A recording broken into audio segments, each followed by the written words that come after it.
aglutinación también pueden utilizar un soporte que sea una bacteria. La bacteria, pues en realidad, si yo coloco una concentración de bacterias muy elevada y a esas bacterias les agrego un suero de una persona que ya estuvo expuesta a esas bacterias, o sea que ya fue y se comió unas gorditas con salmonela, yo agarro, le quito su suero, pues ahí hay un montón de anticuerpos contra salmonela.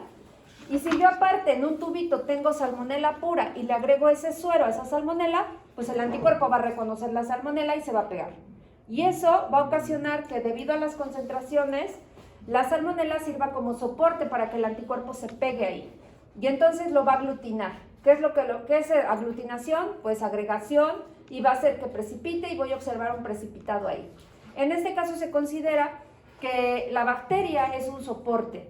¿Por qué? Porque pues es ahí donde se está pegando el anticuerpo y ese es el material que se está agregando. Por eso se considera así. Ahora, en la hemaglutinación se utiliza como soporte un eritrocito. O sea que ahora el eritrocito me va a servir para aglutinar. Por eso se le llama soporte. Y esto está en la diapositiva número 15. Ustedes pueden ver ahí un ejemplo de lo que es dos tipos de test que son llamados aglutinación directa y aglutinación indirecta. En la parte de arriba está la aglutinación directa. Y ustedes pueden ver ahí unas células en rojo que son los eritrocitos. Ahí las ven, ¿no? Y ahí están las células que son los eritrocitos, están pegados los anticuerpos. ¿Cómo pegaron esos anticuerpos ahí? Pues porque el eritrocito en su superficie, acuérdense que el eritrocito es una célula que tiene una membrana celular y que pues en esa membrana hay proteínas y que muchas de esas proteínas son antigénicas. ¿Qué quiere decir esto? Que son antigénicas, pues que son reconocidas por un anticuerpo y que desencadenan una respuesta inmune.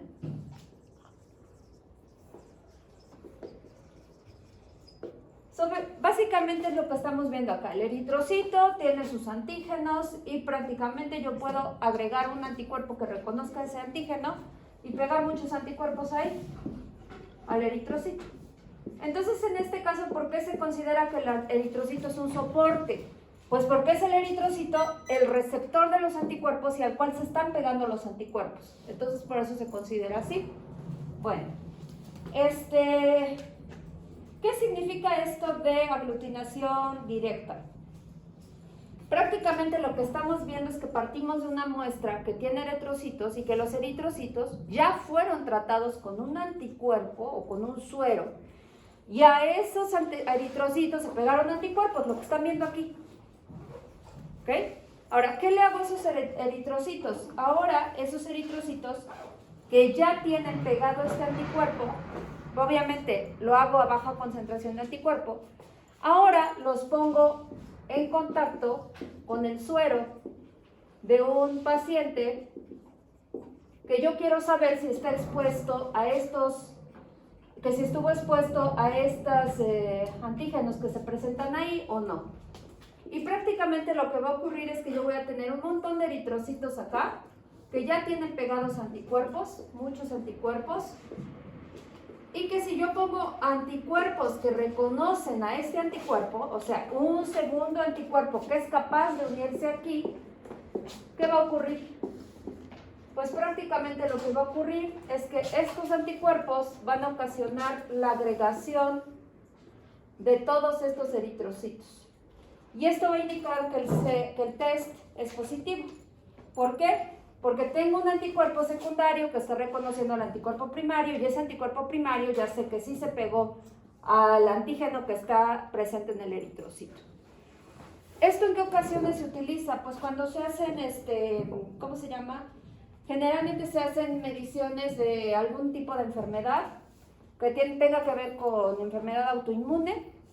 Se puede utilizar este tipo de ¿cómo se llama?, de análisis. Ahora, ¿aquí qué va a pasar cuando se ocurre la aglutinación? Si yo tengo esto en un tubo, si yo tengo acá partículas aglutinadas, estas van a ser visibles porque se concentran las partículas. O puede ser que yo observe un precipitado en el fondo del tubo. Entonces, nuevamente, esto lo puedo yo visualizar con mis ojitos, ¿sale? Muy sencillo. Ahora, en la prueba indirecta, el principio es básicamente el mismo, nada más que aquí la secuencia cambia un poquito porque yo voy a utilizar los anticuerpos de la persona que quiero analizar para poder cubrir los eritrocitos inicialmente, que ese es el dibujito que tienen abajo. Ven un suerito y tiene ahí los anticuerpos. Luego, esos anticuerpos que vienen del paciente se pasan al eritrocito y se pegan, interactúan con él si tiene el eritrocito los antígenos que reconoce ese anticuerpo, que este es el caso que están viendo ahí. Y luego, ¿qué ocurre? Luego agarro otro suero y coloco anticuerpos y hago lo mismo. Vuelvo a tratar de ver si ese anticuerpo reconoce el primer anticuerpo y si se puede formar una aglutinada. Entonces, prácticamente, si yo tengo la aglutinación, habrá un resultado positivo. Si no tengo aglutinación, un resultado negativo. Entonces, si se fijan, la dinámica de estos experimentos es muy boba. O sea, realmente es muy simple.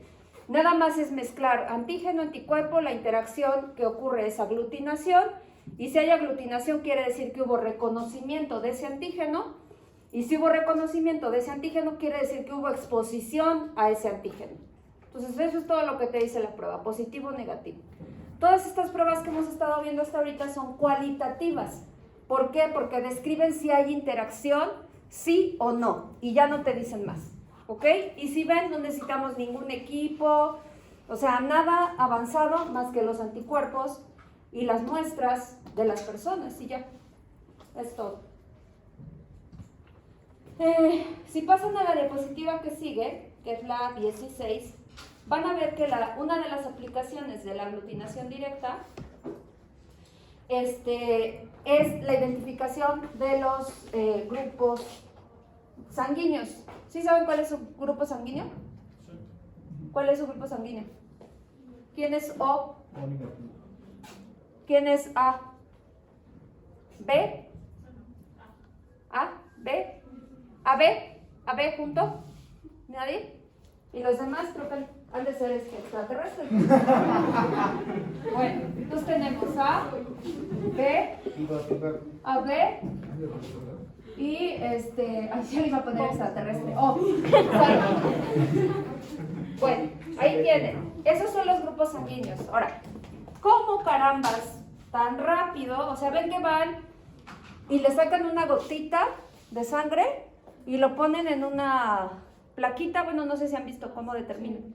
Y rápido les dicen, eres O, eres A, eres no sé qué. Bueno, eso se basa en un test de aglutinación. Prácticamente, ustedes van a ver que si yo tengo tipo sanguíneo A, acá voy a poner las células, ahí está, ahí lo tienen, no me lo voy a reproducir acá.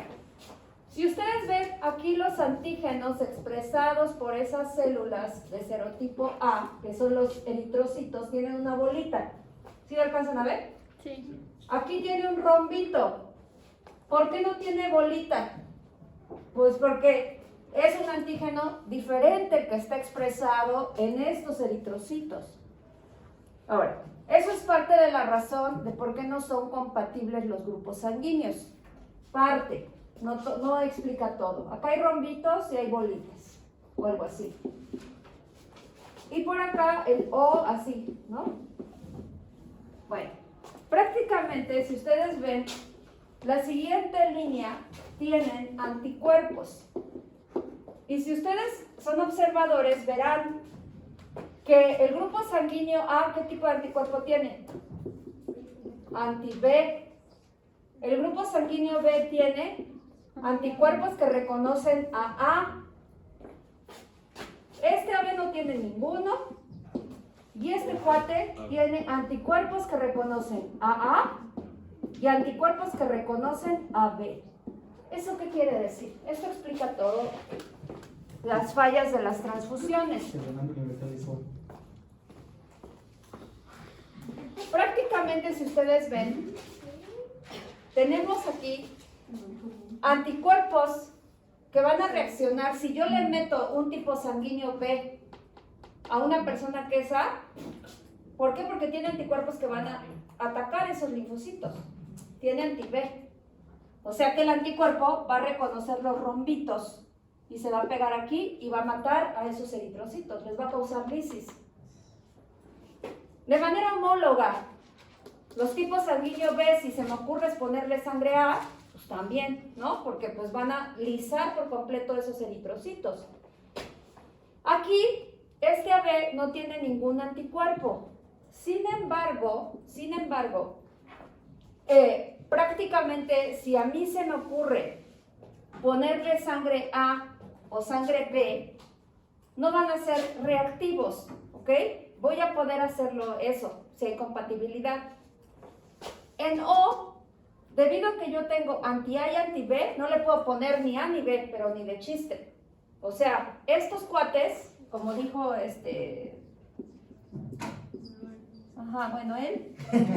se me olvidan sus nombres luego, no se preocupen, porque me trato de concentrar. Si yo tengo un donador que es A o B y se lo pongo al O, pues está cañón.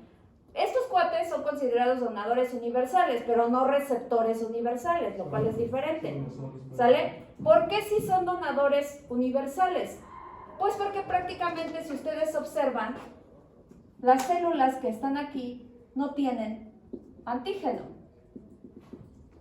¿Cierto? Entonces, prácticamente, ni este anticuerpo va a reconocer nada, pues porque no hay antígeno. Entonces, esto explica y así, por qué puedo tener aglutinación si yo coloco este serotipo con un anticuerpo anti-A, o puedo tener una aglutinación si yo coloco este serotipo con B. Se hacen aglutinaciones cruzadas para poder entender compatibilidad.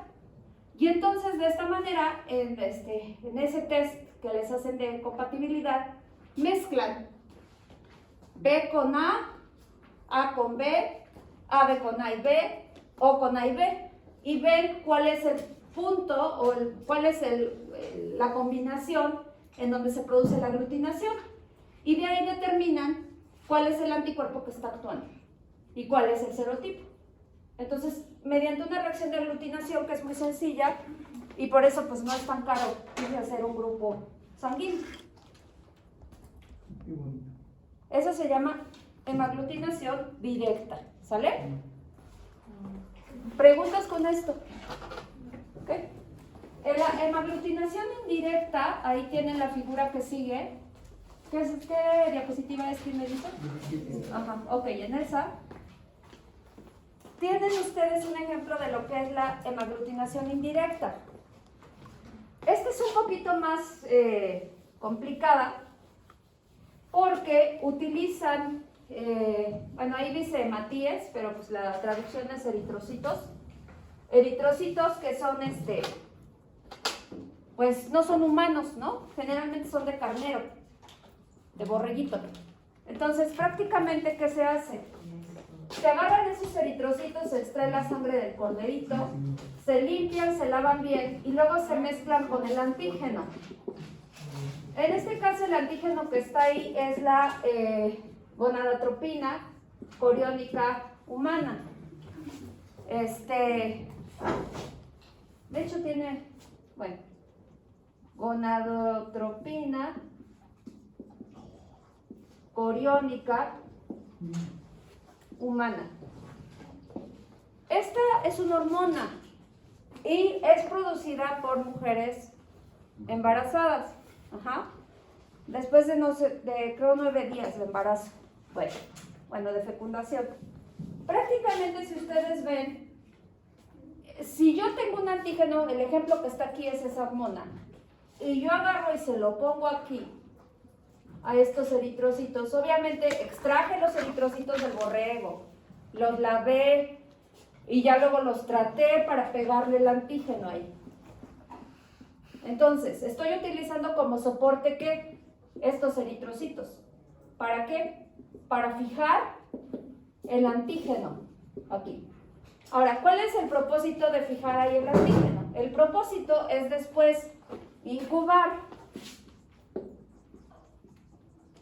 con suero que viene de una persona que yo quiero saber si tiene la hormona o no la tiene. Entonces, prácticamente agarro y extraigo el suero. Para extraer el suero, pues agarro una muestra de sangre, centrifugo y separo la parte del suero. ¿Qué hay en el suero?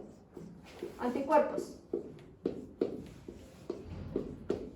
¿Vale? Entonces, prácticamente yo lo que voy a hacer es incubar esto con los hematíes y el antígeno. Entonces, si esta persona produjo anticuerpos contra esta cosa, ¿por qué? Porque tiene a lo mejor alguna reacción autoinmune, prácticamente el anticuerpo va a venir y se va a pegar aquí. ¿Sí o no? Significa eso que en algún momento desarrolló anticuerpos pues que reconocen a esa hormona. Ahora, ¿qué pasa si la persona tiene en su suero, además de los anticuerpos, pues la hormona? Ahora sí que esto es todo lo que da la hormona, ¿no? Pues ahí va la hormona, ¿sí o no? Entonces, en el momento en que yo junto estos anticuerpos con la hormona bajo condiciones in vitro, en presencia de estos, ¿qué va a ocurrir? Va a ocurrir que esta parte va a empezar a interactuar, los anticuerpos van a interactuar con lo que está en solución. Sin embargo, aquí va a haber una gran diferencia. Como los anticuerpos se van a pegar aquí y va a haber muchos de estos hematíes ahí, ¿qué va a ocasionar esto? Que los anticuerpos al pegarse a todas las células van a aglutinar a las células. Aquí el proceso de aglutinación no va a ocurrir. ¿Por qué? Porque el anticuerpo se está mezclando con el antígeno únicamente y no está tocando esta cosota gigante, ¿no? Que es la célula.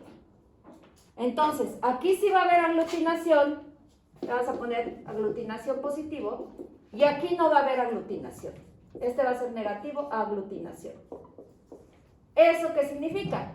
Significa que la personita que tiene la hormona, ¿cuál es la hormona? Pues este antígeno. ¿Cuál es la persona que tiene la hormona? Pues esta, la que dé negativo a aglutinación. Por eso es que se conoce como aglutinación indirecta. La persona que da positivo a aglutinación es la persona que en su suero no tiene la hormona. Por eso es negativo. ¿Sale? Es al revés, o sea, es al revés del razonamiento, ¿no? Por eso es indirecto el ensayo. ¿Preguntas hasta acá con eso? ¿No? Ay, son realistas, me sorprenden. También, ¿no? Nada más que los nervios les ganan, o sea, sí estudian, pero se les rompe el lápiz, o sea, todo les pasa. Pero no es porque no estudiaron. Es el destino, así lo quiso. Se posesionó de ustedes el estrés y ya valieron. Bueno, ¿para qué siguen? Pregúntale a mi ojo. Neutralización. ¿Cuándo hablamos de neutralización? ¿Quién se acuerda? No la fecha, o sea, me va a decir, el 4 de septiembre, no, super memoria. Todavía ni llega septiembre. Cuando los anticuerpos llegan y se unen a los Cuando inmoviliza. del antígeno y que lo mantienen, lo inhabilitan. ¿Cuál es el antígeno?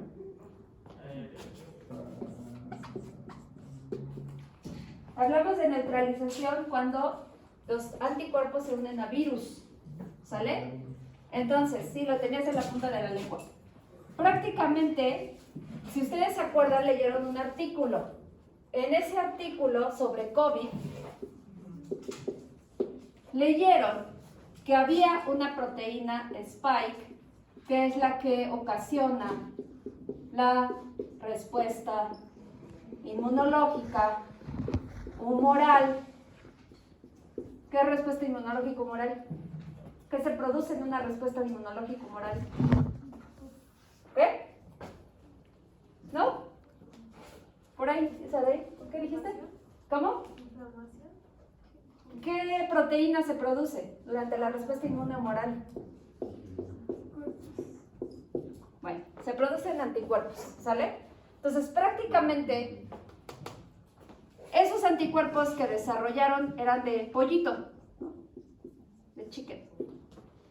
Y esos anticuerpos, ¿qué es lo que hacían según el mecanismo de acción descrito en el artículo? Que hasta venía una figura que algunos de ustedes no vieron y pusieron otra, ¿no?